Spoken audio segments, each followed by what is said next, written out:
Okay, thank you for your patience. Glad to be joined here by the Triple Crown line. Yes, how are you?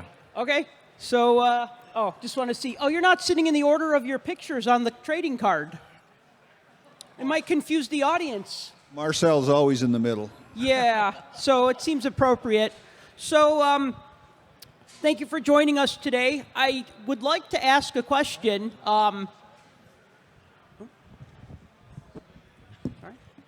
Okay, there we go. Everyone's got a microphone now. Now we're in business. Now we're in business. Great. So, you guys were awesome together for what, 5.5 years?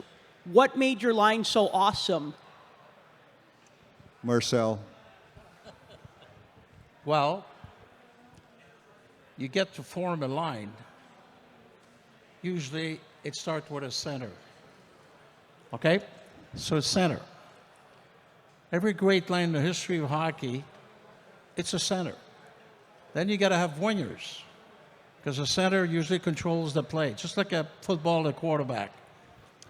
Then I was very fortunate to meet this young guy at training camp from college, Clarkson University. His name is Dave Taylor. Right from the start on the training camp, this guy's hitting everybody. We're watching him. We say, does he know what training camp is all about? Just take it easy. So I was really impressed with him. Then he got to play with me. Then I was looking for a left winger. A few guys tried, it was not happening. Then I saw Charlie Simmer playing in Oakland. And I look at him skating on the ice. I remember, really, 6'3", really good-looking guy. Really good-looking guy. I said, this guy belongs in California, at the Forum. And for some reason, he didn't stay. He went back. Was it Springfield?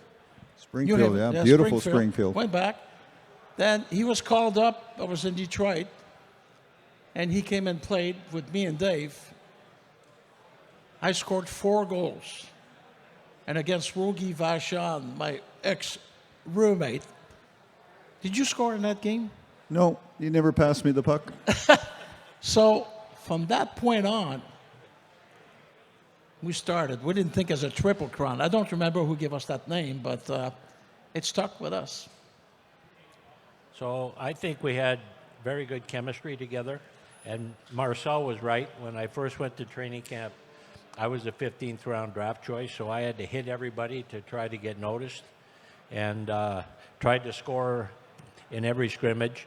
But I was playing on the 4th line till about January, and then the coach, who was Ron Stewart at the time, he tried me on a line with Marcel. And I think the first game we played together, we were on the road, might have been in Pittsburgh. Marcel scored 2 goals, and that was a good thing, and that was, without question, the biggest break of my hockey career, because then I had the opportunity to play with Marcel probably for the better part of the next 9 years. And the following season, we were looking for a left winger. We had Danny Grant play with us for a while.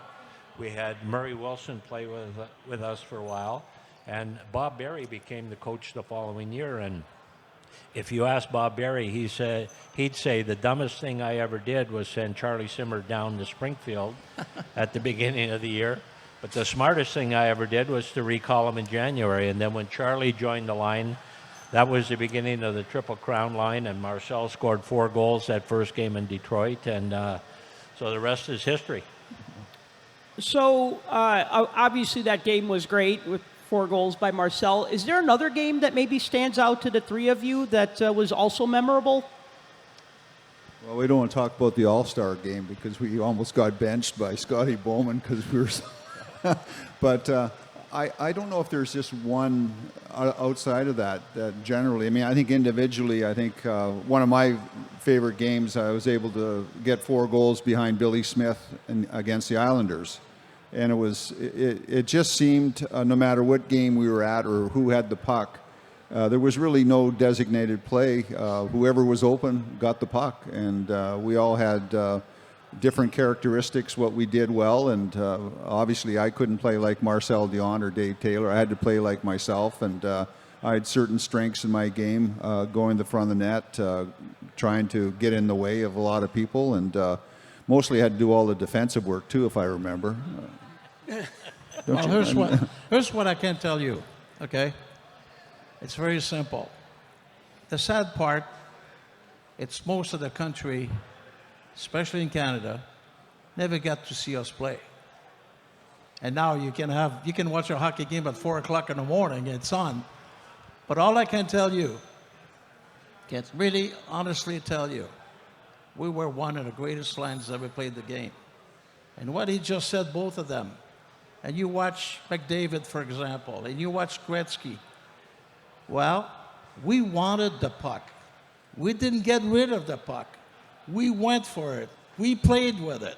That's simple. You got a stick, you got a puck, right? Watch Edmonton, what's happening to them now. Is this acceptable? Who do they blame? The coach. Who do they blame? The manager. We learned how to perform. Didn't matter who we had as a coach, we went out and played. And I tell you, it was a lot of fun. I have a couple of special games. One, if I recall correctly, Charlie got a hat trick in Boston, and he scored the third goal into the empty net and finished. He had 49 goals in 50 games, just missed getting 50 goals in 50 games that season. And I think another game was in Buffalo where Charlie scored a goal, and it was 13 consecutive games with at least a goal, which is still a modern-day record in the National Hockey League. It was kind of funny, as Marcel says, in today's world you can see hockey wherever what time of day. And back then we played so far out of the norm or the hockey world, basically, until we started going back east. We didn't really know what was going on. I remember when Dave was talking about the Buffalo and that we didn't even realize there was a scoring streak alive in the NHL. So I mean, there were certain things that you weren't really aware of it. And as Mars mentioned, we played because we loved to play it, and it really didn't matter what the scores were. I mean, obviously we wanted to win as much as we could, but it was always a matter of, we knew that if we did well, our team was going to score, and it was really a collection of three guys trying to be very successful. Now, what about maybe a strange game or a funny game or even something funny off the ice? Because I assume the three of you must have spent some time together away from the rink as well. Pittsburgh?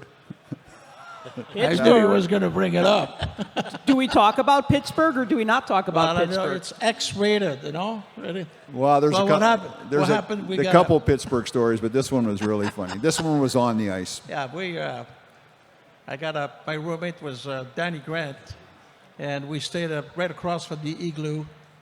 So usually we screen our calls, and for some reason, the phone rang. And so I pick up the phone and I says, hello? He says, yeah, is this Marcel? Yeah, what's up? He says, this is Roger. If you score any goal tonight, I'm going to blow you F off head. What? He hung up, right? Then I tell Danny, I said, Danny, you cannot believe that. There's a guy.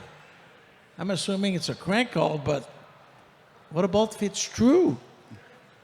So Danny gets up and he's crawling along the wall.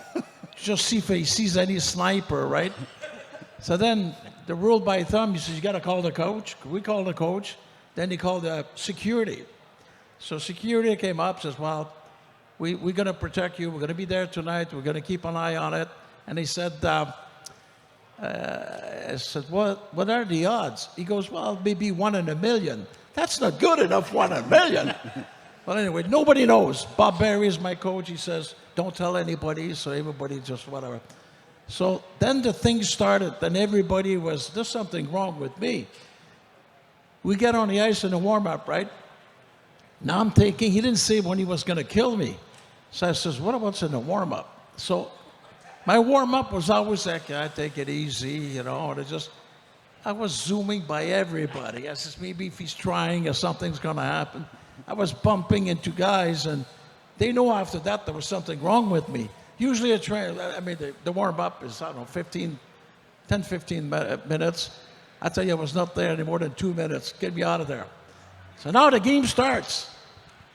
So I'm just hoping, I said, I just hope I'm not on their starting lineup. Yes, I am. I'm at the blue line. So again, that's the dilemma. It's in my head. Well, guess what? I'm at the blue line. And then suddenly I said, now he's really got me. Then I was going that way, and I was going during the national anthem, going around. And then again, just boom, go and sit on a bench. Same thing. I said, now he had me this way. Now I'm on the bench. I said, that's not good if he's right there. So Bob Berry come close to me and says, Marcel, don't worry. Don't worry. I'm with you. He says, yeah, but if he misses me, he gets you. He took off. So that went on, right? I'm bumping. Son of a, again, the puck is moving around. We got a power play. It's this and that. And the announcer, Bob Miller, says, you got it. Charlie Simmer to Dave Taylor to Marcel Dionne's got an open net. He missed. I did miss. I didn't want to score. So now we'll go back, play again to Marcel Dionne. I guess they don't know, right? Then another play. The puck is right there. I put it in. And again, I put it in. I'm 5'7.5", and I could see, I said, right in the middle of the pack. Charlie is 6'3", Dave is 6'1". Now he says, he's going to get them. What a team guy, right? What a team guy.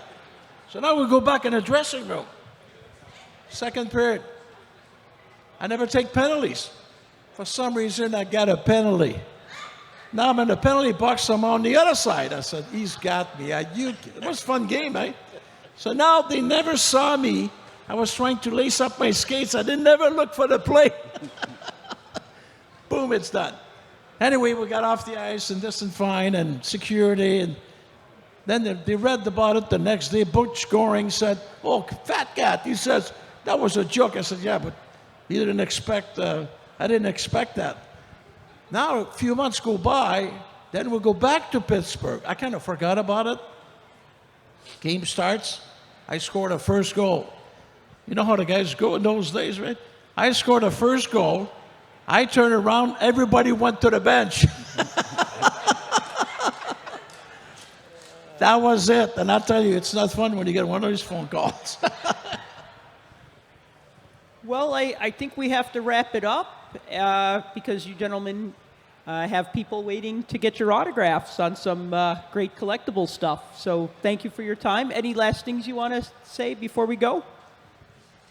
No, thank you for having us. We really appreciate it and look forward to the opportunity to say hello to everyone. Charlie lives in Texas. Dave is in Orange County. What's the name of the town? Mission Viejo. Oh, geez, Mission, that's beautiful. I've been there many times. And myself, I live in Niagara, so it's a pleasure to be here. This is absolutely an incredible show. I think it's the first time they see it like that. And it is the biggest. So we're ready to go. James Bay. What? We live in James Bay. Really? What are you doing here? That's not far from Terrace Bay, is it? Yeah, okay, let's go. All right. Just leave that there.